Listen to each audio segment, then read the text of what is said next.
Drugs ಎಂಬುದು ಮಾರಕ ಮಾರಿ. ಡ್ರಗ್ಸ್ ಸೇವನೆ ಸೇವಿಸಿದವನು ಹಾಗೂ ಕುಟುಂಬ ಕಣ್ಣೀರಿನ ಗೋಳು. ಒಂದು ಕ್ಷಣದ ಖುಷಿ, ಡ್ರಗ್ಸ್ ಸೇವನೆ ಸಾವಿಗೆ ಹತ್ತಿರ. ಗೃಹ ಸಚಿವ ಪ್ರಿಯಾಂಕ ಖರ್ಗೆ ಚಿಂತನೆ, ಶ್ಲಾಘನೆ. ಡ್ರಗ್ಸ್ ಬೇಡ ಬ್ರೋ ಆಂದೋಲನ.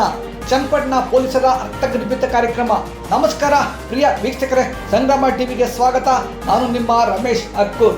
ಬೆಂಗಳೂರು ದಕ್ಷಿಣ ಜಿಲ್ಲಾ ಪೊಲೀಸ್, ಚನ್ನಪಟ್ಟಣ ನಗರ ಪೂರ್ವ ಗ್ರಾಮಾಂತರ ಪೊಲೀಸ್ ಠಾಣೆ ಇವರ ಸಂಯುಕ್ತ ಆಶ್ರಯದಲ್ಲಿ ನಗರದ ಶತಮಾನೋತ್ಸವ ಭವನದಲ್ಲಿ ಆಯೋಜಿಸಲಾಗಿದ್ದ ಡ್ರಗ್ಸ್ ಮುಕ್ತ ಕರ್ನಾಟಕ ಆಪರೇಷನ್ ರೈಸ್ ಮತ್ತು ಬ್ರೋ ಅಭಿಯಾನ ಕಾರ್ಯಕ್ರಮದಲ್ಲಿ ಜ್ಯೋತಿ ಬೆಳಗಿಸಿ ಉದ್ಘಾಟಿಸಿ ಮಾತನಾಡಿದ ಡಿವೈಎಸ್ಪಿ ಗಿರಿ, ಡ್ರಗ್ಸ್ ಸೇವನೆಯಿಂದ ಆಗುವ ಅನಾಹುತಗಳನ್ನು ಊಹಿಸಿಕೊಳ್ಳಲು ಸಾಧ್ಯವಿಲ್ಲ. ಡ್ರಗ್ಸ್ ಮಾರಾಟ ಮಾಡುವುದು ಹಾಗೂ ಡ್ರಗ್ಸ್ ಕೊಂಡುಕೊಳ್ಳುವುದು ಎರಡೂ ಅಪಾಯಕಾರಿಯಾಗಿದೆ ಹಾಗೂ ಅಪರಾಧವಾಗಿದೆ ಎಂದರು.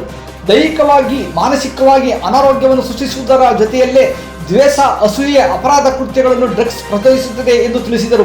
ನಮ್ಮ ಸುತ್ತಮುತ್ತಲಿನಲ್ಲಿ ನಡೆಯುವ ಸಾಕಷ್ಟು ಅಪರಾಧ ಪ್ರಕರಣಗಳು 75% ಯುವಕರೇ ಇರುತ್ತಾರೆ.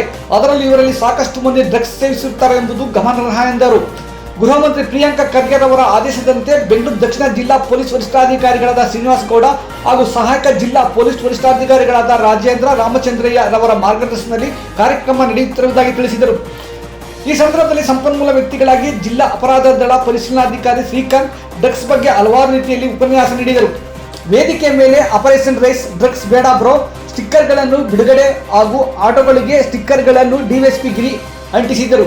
ಈ ಸಂದರ್ಭದಲ್ಲಿ ಗ್ರಾಮಾಂತರ ವೃತ್ತ ನಿರೀಕ್ಷಕ ಪ್ರಕಾಶ್, ಗ್ರಾಮಾಂತರ ಪೊಲೀಸ್ ಠಾಣೆಯ ಪಿಎಸ್ಐ ಮನೋಹರ್, ಪೂರ್ವ ಪೊಲೀಸ್ ಠಾಣೆಯ ಪಿಎಸ್ಐ ದುರ್ಗಪ್ಪ, ನಗರ ಪೊಲೀಸ್ ಠಾಣೆಯ ಪಿಎಸ್ಐ ಜಗದೀಶ್ ನಾಯ್ಕ, ಸಂಚಾರಿ ಪೊಲೀಸ್ ಠಾಣೆಯ PSI Basavaraj, probationary PSI Madhusudan, ಉಪನ್ಯಾಸಕರುಗಳಾದ ಪವಿತ್ರ, ಗುರುಸಾಂತ ಹಾಜರಿದ್ದರು. ಕಾರ್ಯಕ್ರಮದಲ್ಲಿ 500ಕ್ಕೂ ಕಾಲೇಜು ವಿದ್ಯಾರ್ಥಿಗಳು ಭಾಗವಹಿಸಿದ್ದು ವಿಶೇಷವಾಗಿತ್ತು. ಈಗಾಗಲೇ ಕರ್ನಾಟಕ ಸರ್ಕಾರದ ಗೌರವಾನ್ವಿತ ಮಾನ್ಯ ಗೃಹ ಸಚಿವರಾದಂತಹ ಪ್ರಿಯಾಂಕ ಖರ್ಗೆ ಸಾಹೇಬರು ಪ್ರತಿ ತಾಲೂಕು ಮಟ್ಟದಲ್ಲಿ ಹಾಗೂ ಜಿಲ್ಲಾ ಮಟ್ಟಗಳಲ್ಲಿ ತಾಲೂಕಿನ ಎಲ್ಲಾ ಇಲಾಖೆಗಳು ಹಾಗೂ ಜನಪ್ರತಿನಿಧಿಗಳ ನೇತೃತ್ವದಲ್ಲಿ ಈ ಮಾದಕ ಸೇವನೆ ವಿರುದ್ಧ ಏನು ಈ ಡ್ರಗ್ಸ್ ಬಗ್ಗೆ ಒಂದು ಅರಿವನ್ನ ಯುವ ಜನತೆಯಲ್ಲಿ ಮೂಡಿಸಬೇಕು ಎಂಬ ಒಂದು ಉದ್ದೇಶದಿಂದ ನಾವು ಈ ದಿನ ಈ ಕಾರ್ಯಕ್ರಮವನ್ನ ಮಾನ್ಯ ಗೃಹ ಸಚಿವರ ನಿರ್ದೇಶನದ ಮೇರೆಗೆ ಹಮ್ಮಿಕೊಂಡಿದ್ದೇವೆ. ಇದಕ್ಕೆ ಒಂದು ಹೊಸ ಸ್ಲೋಗನ್ ಅನ್ನು ಕೂಡ ಬಿಡುಗಡೆ ಮಾಡಿದ್ರು. ಏನಂದ್ರೆ ಬೇಡ ಬ್ರೋ ಅಂತ.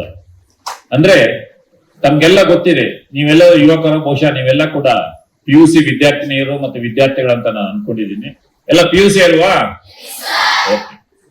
ಈಗೆಲ್ಲ ನಿಮ್ಗೆ ಗೊತ್ತಿದೆ, ನಮ್ಮ ಹುಡುಗರಲ್ಲ ಎಲ್ಲರೂ ಬ್ರೋ ಅಂತ ಕರೀತಾರೆ. ಬಾಡ ಬ್ರೋ, ಇವತ್ತೊಂದ್ ಸ್ವಲ್ಪ ಟೈಮ್ ಇದೆಯಲ್ಲಪ್ಪ, ಫಸ್ಟ್ ಪೀರಿಯಡ್ ಹೋಗೋದ್ ಬೇಡ, ಬಾ ಬ್ರೋ ಅಲ್ಲೆಲ್ಲ ಒಂದು ಹೋಟೆಲ್ ಹೋಗಿ ಒಂದು ಒಳ್ಳೆ ತಿಂಡಿ ತಿನ್ಕೊ ಬರೋಣ. ಈ ಬ್ರೋ ಅನ್ನೋದು ಈಗ ಒಂದು ಕಾಮನ್ ಥಿಂಗ್. ಅಂದ್ರೆ ಸ್ನೇಹಿತರು ಎಲ್ಲಿ ಸಮ್ಮಿಲನ ಆಗ್ತಾರ ಅಂದ್ರೆ ಈ ಬ್ರೋ ಎಂಬ ಪದದಿಂದ. ಹಾಗಾಗಿ ಈ ಬ್ರೋ ಅನ್ನೋ ಪದದ ದೃಷ್ಟಿಯಿಂದ ಒಂದು ಡ್ರಗ್ ಅವೇರ್ನೆಸ್ ಕಾರ್ಯಕ್ರಮವನ್ನ ನಮ್ಮ ಸರ್ಕಾರ ಹಮ್ಮಿಕೊಂಡಿದೆ.